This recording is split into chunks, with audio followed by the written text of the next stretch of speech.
Love is a dangerous game.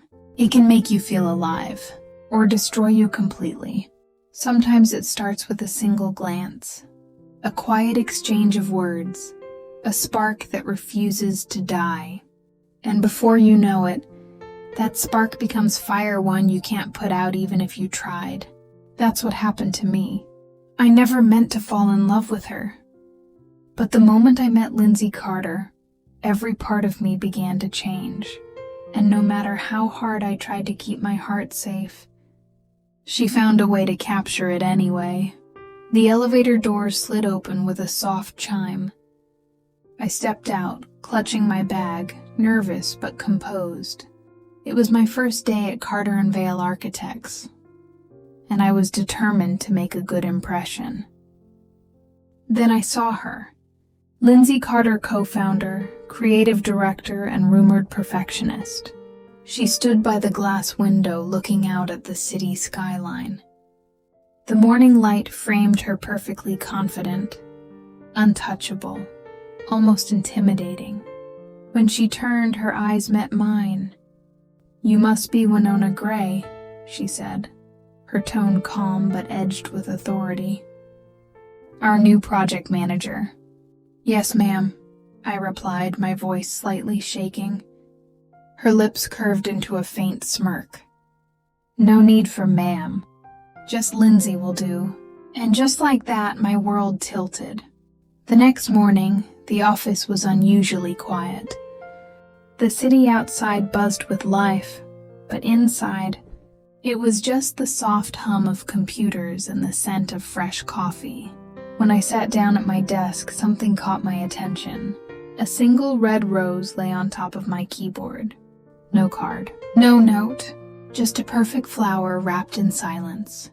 I looked around, my heart pounding. And through the glass wall of her office, Lindsey was there, eyes locked on her screen, pretending not to notice me. But I saw the faintest ghost of a smile on her lips. That was the beginning of something I couldn't name, yet couldn't ignore. For days it continued. A rose each morning, a subtle glance across the room, a touch that lingered too long when she handed me documents. The tension grew, silent and electric. One night, we stayed late at the office, working on a presentation. The city lights reflected off the glass, painting everything in gold. Lindsey leaned close, her voice barely a whisper. "You work too hard, Winona." I looked up. "So do you." She smiled, soft, dangerous. Maybe that's why we understand each other. Something in her eyes made my breath catch. And for a moment it felt like time stopped, just her and me, suspended between what's right and what feels too real to resist. Days turned into weeks. Work became routine morning meetings, deadlines, coffee breaks, but every time Lindsey entered the room, my world seemed to pause. Her presence commanded attention. She didn't have to speak. Her silence alone could fill the air. Sometimes I'd catch her staring, her gaze sharp yet soft, like she was memorizing me without meaning to. Other times she'd brush past me in the hallway, her perfume lingering long after she'd gone. And in those fleeting moments, my heart betrayed me because I knew I wanted her. One evening, the office had emptied, but Lindsey was still there, typing at her desk. "Still here?" she asked when she noticed me. "I'm finishing the client report," I said. She stood and walked toward me, holding 2 paper cups. "Then you need this." She smiled, handing me coffee. We sat across from each other, surrounded by silence and city lights. "Why architecture?" she asked suddenly. I hesitated. "Because it's the only way I know how to make things last." Her expression softened, her voice dropping to a whisper. "Maybe that's why I hired you." And before I could respond, Her fingers brushed against mine, brief, electric, intentional. The next week, I began to notice whispers in the office. People glancing, murmuring. Maybe it was because Lindsey and I were spending too much time together, or maybe people simply saw what we tried to hide. Careful, one of my colleagues, Mia, warned me quietly. Lindsey's reputation isn't exactly safe. Safe? I repeated. She breaks hearts. Doesn't stay long enough to fix them. I laughed it off, but that night, as I watched Lindsey work late from my desk, the words echoed in my mind. What if I was next? It rained that night. Everyone else had left, but I stayed to finish my report. When the thunder roared, the lights flickered, and suddenly, Lindsey appeared at my door, drenched from the rain, holding her jacket over her head. "Power's out in the East Wing," she said, half laughing. "Guess we're trapped here until it clears." I smiled. "Just us?" "Just us." We sat together in the dim light, the sound of rain filling the silence. And when she reached out to tuck a wet strand of hair behind my ear, something inside me broke. I leaned closer, and so did she. But just before our lips met, she whispered, "Winona, this isn't supposed to happen," and yet it already was. The next day we both acted as if nothing happened, until night came again. We were alone in the elevator, the air thick with unsaid things. Lindsey looked straight ahead, but her hand brushed against mine.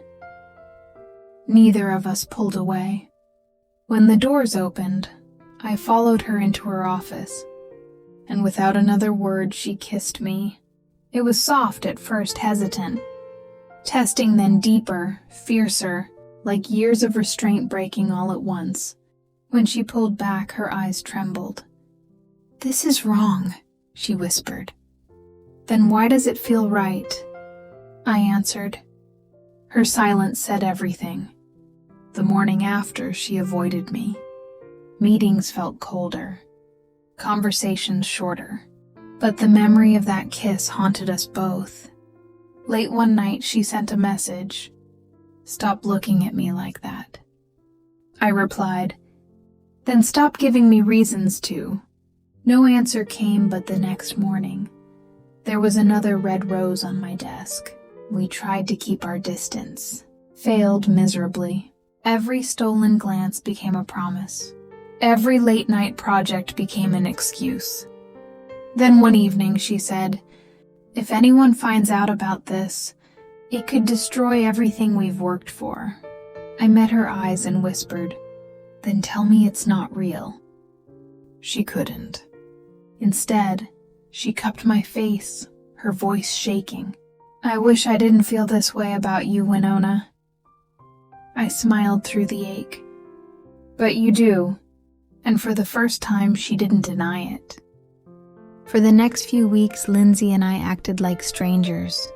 Our conversations were strictly professional, our glances controlled. But silence has its own language, one filled with longing and unspoken pain. Every time I passed her office, I saw her avoiding my eyes. Every time she spoke to me in meetings, her voice trembled almost imperceptibly. We were pretending we hadn't fallen. But the truth lingered in every breath I missed her. And deep down, I knew she missed me too. One Friday evening, my phone vibrated. It was a message from her. "Dinner, my place. 8 p.m., no business talk." My heart raced. When I arrived, Lindsey greeted me in a white shirt and bare feet, a bottle of wine already open on the table. The city lights outside her apartment painted her in silver and gold. "Relax," she said softly. "It's just dinner." But when she poured the wine, when her fingers brushed mine, when her gaze softened, I knew it wasn't just dinner. It was an invitation back into her arms. Hours passed in laughter and stolen looks. And then, as the night grew quiet, Lindsey said something that made my world stop. "I told myself I'd never fall in love again," she whispered. "But then you came along." I stared at her, unable to breathe. "Then don't fight it," I said. She shook her head. "You don't know what loving me costs." I reached out, touching her cheek. "Then let me find out." And when our lips met again, it wasn't just passion, it was surrender, fire and forgiveness colliding in the dark. We began seeing each other in secret, hidden dinners, late night drives, silent walks in the rain. At the office, we acted like nothing was happening, but every brush of her hand, every stolen glance, burned. It felt dangerous, addictive, beautiful, like dancing on a cliff's edge, until one night, I found a text message on her phone from someone named Carla. "You promised you'd stop seeing her." My stomach dropped. "Who is she?" I asked quietly, holding my voice steady. Lindsey froze. "No one important." "Then why does she think you're still hers?" She looked away. "It's complicated." "That's not an answer." She sighed deeply, finally meeting my eyes. "She's someone I tried to forget, but she won't let me go." The words cut deep not because of Carla, but because I realized I was already too far gone. I wanted to walk away, but love has its chains, and I was already bound. The next days were torture. She avoided me again, no roses, no messages, nothing. It was as if she'd disappeared, leaving behind only silence. When I finally confronted her, she was standing by the window of her office, arms crossed. "I can't do this anymore," she said softly. "Then tell me why you started it," I whispered. Her voice cracked. "Because I was lonely. Because you made me feel alive again. Because I thought I could control it. But I can't." Tears filled my eyes. "So you're ending this because it's real?" She didn't answer. We didn't speak for 2 weeks, and when she finally came to my office, she looked exhausted, pale, distant, broken. "There's an offer in New York," she said. "I'm taking it." I tried to smile. "Congratulations." "Don't," she said softly. "Please don't pretend this doesn't hurt." I swallowed hard. "Then stay." Her eyes shimmered with unshed tears. "If I stay, I'll never let you go." And just like that, she walked out, leaving the scent of roses and regret behind her. Weeks passed. I kept writing letters to her, things I couldn't say out loud. "You taught me what love feels like and what losing it means. I still wait for your name to light up my screen.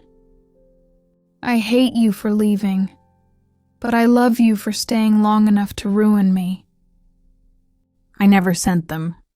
Instead, I kept them locked in my drawer, right beside the dried petals of her last rose.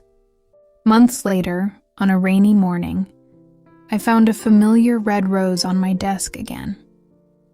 My heart stopped, and when I looked up, she was there standing by the doorway, her eyes glistening with the same storm I'd been trying to escape. "Winona," she whispered, "I shouldn't be here." "Then why are you?" "Because no matter where I go, I can't stop loving you." The silence between us broke, and for the first time I didn't fight it. I walked to her and kissed her like it was the first and the last time. They say love is a dangerous thing, that it makes you reckless, foolish, and vulnerable. Maybe they're right. Because even after everything, the pain, the distance, the lies, I'd still choose her. Lindsey Carter was never mine to keep. But she was the woman who taught me that to capture a heart. Sometimes you have to risk breaking your own, and in that fragile, Forbidden love, I finally understood what it meant to be dangerously in love. Love doesn't always end the way we dream it to. Sometimes it fades quietly. Sometimes it burns until there's nothing left but ashes and memory. But if you've ever loved someone so deeply that it hurt, someone who changed you without even trying, then you know how it feels to be captured by a heart that isn't yours. Winona and Lindsey's story isn't about forever. It's about the moments in between the touch, the glance, the heartbeat that said, "This is real," even when the world said it shouldn't be. And maybe that's what true love really is. Not perfect, not safe, but honest, raw, dangerously real. Because sometimes the most unforgettable love stories are the ones that were never meant to last.